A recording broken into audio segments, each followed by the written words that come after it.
ሰላም ጤና ይስጥልን በመላው ዓለም የምትገኙ የተወደዳችሁ የሮሃ ቲቪ ተከታታዮች የመጋቢት 1 2018 ዓመተ ምህረት የረፋድ ዜናዎችን ይዘንላችሁ ቀርበናል። ፋብን ቴዎድሮስ እና አሳምነው እዞች በጋራ በመሆን በሸበል በረንታ ግንባር በጠላት ላይ ከፍተኛ ሽንፈት ማከናነባቸው ሲገለጽ የአማራ ፋኖ ብሔራዊ ንቅናቄ ወታደራዊ ድሉን በዲፕሎማሲያዊ ባለቤትነት ለማጀብ ለዲያስፖራው ታሪካዊ ጥሪ አቅርበዋል። የግንባርና የንቅናቄውን ጥሪ መረጃ ይዘናል። የብልጽግናው አገዛዝ ከድንበር አካባቢዎች ጦር በመቀነስ ወደ አዲስ አበባ ያከማቸ መሆኑ የተሰማ ሲሆን እርምጃው የደርግን ውድቀት ላለመድገም የታለመና በመጪው ክረምት ሊቀሰቀስ ከሚችለው መጠነ ሰፊ ጦርነት ጋር የተያያዘ መሆኑ ተገልጿል።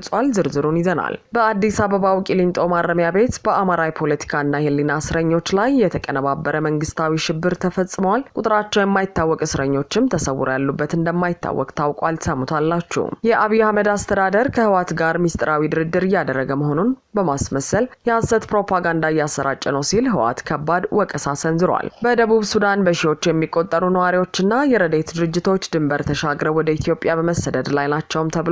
መረጃውን ይዘናል። ውድ አድማጭ ተመልካቾቻችን አብራችሁ ልትቆዩ ከፈቀዳችሁ እነዚህንና ሌሎችን መረጃዎችን በዝርዝር የምናሰማችሁ ይሆናል። የሮሃ ቲቪ ወቅታዊና ሀቀኛ መረጃዎች እንዲደርሷችሁ ቻናሉን ሰብስክራይብ፣ ላይክ እና ሼር በማድረግ አሁኑኑ ቤተሰብ ይሁኑ።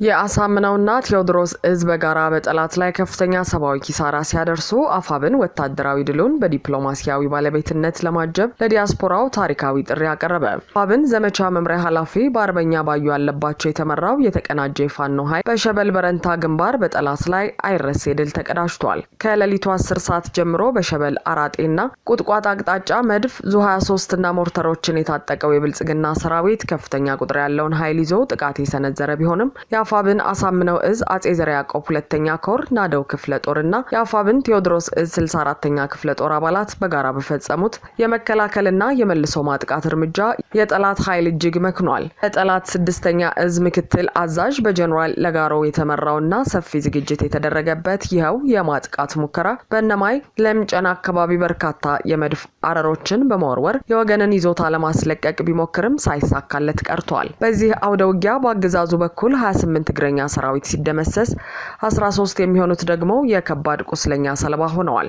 አገዛዙ በወሰደው ደመነፍሳዊ የከባድ መሳሪያ ድብደባ በአርሶ አደሮች መኖሪያ ቤትና በቤት እንስሳት ላይ ጉዳት ከማድረሱ ውጪ በፋኖ ኃይል ላይ ደረሰ አንዳችም ጉዳት እንደሌለም ተረጋግጧል። በመጨረሻም ጠላት የደረሰበትን ኪሳራ በመሸከም ጨለማን ተገን በማድረግ አስከሬኑን ለቅሞ ወደ ብቸና ከተማ መሸሹ ታውቋል። በተለያዩ ግንባሮች ወታደራዊ ድሎች እየተመዘገቡ ባሉበት ጎን ለጎንም የአማራ ፋኖ ብሔራዊ ንቅናቄ የህልውና ትግሉን በአንድ ማዕቀፍ ስር በማምጣት አገዛዙን ለመጣል በሚያደርገው ጉዞ የዲያስፖራው ማህበረሰብ ተሳትፎ በደጋፊነት ብቻ ሳይወሰን በአባልነትና በባለቤትነት እንዲቀጥል ታሪካዊ ጥሪ አቅርበዋል። ንቅናቄው ባወጣው ዝርዝር መግለጫ ባለፉት 3 ዓመታትና ከዚያ በላይ በተለያዩ አደረጃጀቶች ስር ሆኖ ሲደረግ የቆየው የአማራዊ የፋኖነት ተጋድሎ የመሪ ድርጅት አለመኖር ትልቅ ክፍተት ፈጥሮ እንደነበር አስታውሶ አሁን ላይ ንቅናቄው ይህንን ክፍተት ለመሙላት መደራጀቱን ገልጿል። ንቅናቄው ለዲያስፖራው ማህበረሰብም እያንዳንዱ የዲያስፖራ አባል በአቅራቢያው በሚገኝ የዲያስፖራ ማህበር ወይም አደረጃጀት ውስጥ በመግባት በአባልነት እንዲመዘገብ በተለያዩ ሀገራትና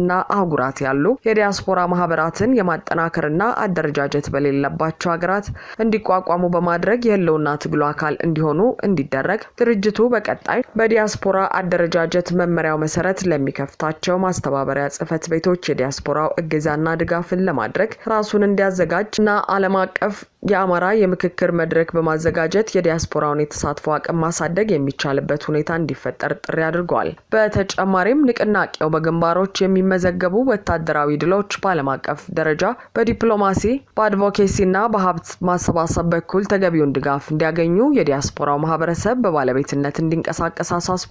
የአማራ ፋኖ ብሔራዊ ንቅናቄ የዲያስፖራው ንቁ ተሳትፎ አገዛዙን ለመጣል በምናደርገው ጉዞና ከአገዛዙ መወገድ በኋላ ለሚኖረው የሀገር ግንባታና መልሶ ማቋቋም ተግባር ወሳኝ መሆኑን በመረዳት ሁሉም ራሱን እንዲያዘጋጅና የበኩሉን እንዲወጣ ጥሪውን አስተላልፈዋል። የብልጽግናው አገዛዝ ከድንበር አካባቢዎች ጦር በመቀነስ ወደ አዲስ አበባ ያከማቻ ያለበት እርምጃው የደርግን ውድቀት ላለመድገም የታለመ እንደሆነ ተገለጸ። የብልጽግናው አገዛዝ ከተለያዩ የአገሪቱ ክፍሎች የተበተነውን ጦሩን በትግራይ በአማራና በኤርትራ ድንበር አካባቢዎች ሲያሰማራው ከሰነበተ በኋላ የተወሰነውን ኃይል በመቀነስ ወደ መሃል ሀገር አዲስ አበባ እያሰባሰበ መሆኑ ታውቋል። ይህ አገዛዙ ስልታዊ የጦር እንቅስቃሴ ብልጽግና ከድንበር ደህንነትና ከአጠቃላይ ሀገር ሉዓላዊነት ይልቅ ለስልጣኑ ማዕከል ለሆነችው አዲስ አበባ ከፍተኛ ስጋት እንደገባ የሚያሳይ እርምጃ መሆኑ ተገልጿል። ይህ የጦር ስርጭት ለውጥ የተሰማው አገዛዙ ከቀናት በፊት የከተማ ውስጥ ውጊያን በብቃት የሚወጡ የልዩ ዘመቻ ጦር አባላትን አስመረኩ የሚል ወታደራዊ ትርኢት ካሳየ ማግስት መሆኑ ጉዳዩን ይበልጥ አሳሳቢ አድርጎታል። ወታደራዊና ፖለቲካዊ ታዛቢዎች እንደሚሉት አገዛዙ ይህንን እርምጃ የወሰደው የደርግ ስርዓት የፈጸመውን ታሪካዊ ስህተት ላለመድገም በማሰብ ነውም ተብሏል። ደርግ ስርዓት በወቅቱ የነበረውን ግዙፍ ሰራዊት እስከ ናቅፋና ሽሬ ግንባሮች ድረስ በትኖት የነበረ ሲሆን ግንባሮቹ ሲደረመሱና ሰራዊቱ ሲበታተን ወደ አዲስ አበባ ተመልሶ የሚከላከል የተጠባባቂ ኃይል ባለመኖሩ ስርዓቱ ያለምንም ተኩስ ለኢህአዴግ መገዛቱ ይታወሳል። የአብይ አህመድ አስተዳደርም ይህንን የታሪክ ሽንፈት በመፍራት ዳር ድንበሩን ክፍት አድርጎም ቢሆን የኮማንዶ ክፍሎችንና የተወሰነ ጦር አዲስ አበባ ላይ በማከማቸት የመጨረሻውን ምሽግ ለመፍጠር እየጣረ መሆኑ ተመልክቷል። ይህም አገዛዙ ከሀገር ደህንነት ይልቅ ለቤተ መንግስት ጥበቃ ቅድሚያ መስጠቱን የሚያሳይ የከረረ ፍርሃት ማሳያ ተደርጎ ተወስዷል። በተመሳሳይ አገዛዙ በሸዋ ግንባር የኔትወርክ አገልግሎት አቋርጦ ለሳምንታት የዘለቀ ከባድ ውጊያ ሲያካሂድ የቆየ ሲሆን ይህም ፋኖ ወደ አዲስ አበባ እያደረገ ያለውን ስልታዊ ግስጋሴ ለመግታትና ስጋቱን ከዋና ከተማዋ ለማራቅ የታለመ መሆኑ ተገልጿል። አገዛዙ በሸዋ ግንባር ከመደበኛ ሰራዊት እስከ ባህር ኃይል ሰራዊቱ ያለውን ኃይል አሟጦ እንዲዋጋ ያስገደደው ዋናው ምክንያት በመጪው ክረምት በትግራይ አሊያም በኤርትራ በኩል ጦርነት ዳግም መቀስቀሱ የማይቀር መሆኑን በመገንዘቡ ነው የተባለ ሲሆን በዚህም መሰረት በሰሜን ግንባር ጦርነት ሲከፈት ለአዲስ አበባ ቅርብ የሆነው ፋኖ ወደ አዲስ አበባ በመግባት ከተማዋን ሙሉ በሙሉ ሊቆጣጠር እንደሚችል በመገንዘብ አገዛዙ በከፍተኛ ሁኔታ ስጋት እንደገባው ተነግሯል። በመሆኑም ጦሩን ወደ መሃል በመሰብሰብ የመከላከያ ቀለበት ለመፍጠር እየሞከረ እንደሚገኝ ታውቋል። በተጨማሪም የህወሓት ወታደራዊ አዛዥ ጀነራል ምግበ ኃይለ የትግራይ ሰራዊት በጸረ ድሮንና በዘመናዊ መሳሪያዎች መደራጀቱን ይፋ ማድረጋቸው ለአገዛዙ ሌላው ትልቅ ራስ ምታት ሆኗል። ይህ መግለጫ በመጪው ክረምት ሊጀመር ለታሰበው አዲስ ዙር ጦርነት የህወሓት ወታደራዊ ዝግጅት መጠናቀቁን የሚያመላክት እንደሆነ ተዘግቧል። አገዛዙ በአንድ በኩል ከትግራይ አሊያም ከኤርትራ ሊሰነዘርበት የሚችለውን ጥቃት፣ በሌላ በኩል ደግሞ ከደጃፉ የደረሰውን የፋኖ እንቅስቃሴ ለመመከት የገባበት ምስቅልቅል ጦሩን ከድንበር ነቅሎ አዲስ አበባ ውስጥ እንዲያከማች አስገድዶታል። ይህ በከተማ ውስጥ ውጊያ ላይ ያተኮረ ወታደራዊ ዝግጅትና ጦርን ወደ መሃል የመሰብሰብ ስልት በአዲስ አበባና በአካባቢው ያለውን ወታደራዊ ውጥረት ይበልጥ ሊያገዝፈው እንደሚችል ተሰግቷል። በአዲስ አበባው ቂሊንጦ ማረሚያ ቤት በአማራ የማንነት እስረኞች ላይ ጥቃት እንደተፈጸመና ቁጥራቸው የማይታወቅ እስረኞች የት እንዳሉ እንደማይታወቅ ተገለጸ። በአዲስ አበባ የሚገኘው የቂሊንጦ ማረሚያ ቤት ዞን 1 በአማራ የፖለቲካና የህሊና እስረኞች ላይ ሰብአዊነት የጎደለው አሰቃቂ ድብደባና ስልታዊ ማሰቃየት ሲፈጽም መዋሉ የተሰማ ሲሆን የብልጽግናው አገዛዝ እስር ቤቱን እንደማሰቃያ ጣቢያ በመጠቀም በንጹሃን ላይ እያደረሰ ያለው ግፍ አዲስና አስከፊ ምዕራፍ መያዙን የደረሱን መረጃዎች ያመለክታሉ። እንደ መረጃዎቹ ገለጻ የተቀነባበረ ጥቃት የተጀመረው የካቲት 26 2018 ዓ.ም ሲሆን በመጀመሪያ የፖለቲካ እስረኛው አቶ እስክንድር ሽፈራው የግል ንብረትና መድኃኒት በኃይል እንዲዘረፍ በማድረግ ውጥረት ተፈጥሯል። የካቲት 28 ቀን ደግሞ ማረሚያ ቤቱ ሆን ብሎ በብሔር መካከል ግጭት እንዲቀሰቀስ በማድረግ አማራዎችን ብቻ በመለየት መጠነ ሰፊ ድብደባና ወረራ ፈጽመዋል። በተለይም የጥበቃ ደህንነት ተወካይ የሆነው ረዳት ኢንስፔክተር አማረ የተባለው ግለሰብ ባሰማራው ኃይል በእስረኞች ላይ የጭስ ቦምብ በመወርወርና የመውጫ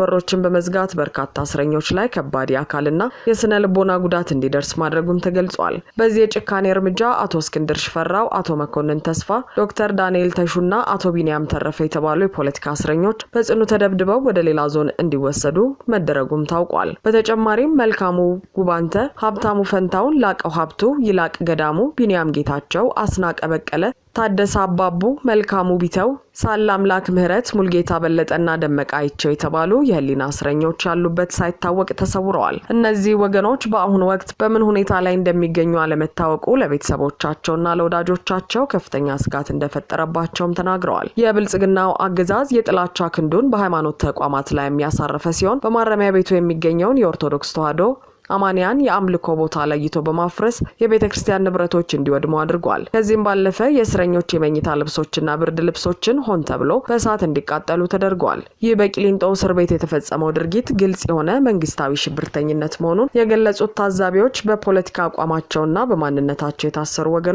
በከፍተኛ ህይወት አደጋ ላይ መውደቃቸውን አስታውቀዋል። ዓለም አቀፍ የሰብአዊ መብት ተሟጋቾችና መላው የኢትዮጵያ ህዝብ ለእነዚህ ወገኖች ድምጻቸውን እንዲያሰሙና ፍትህ እንዲጠይቁ ጥሪ ቀርበዋል።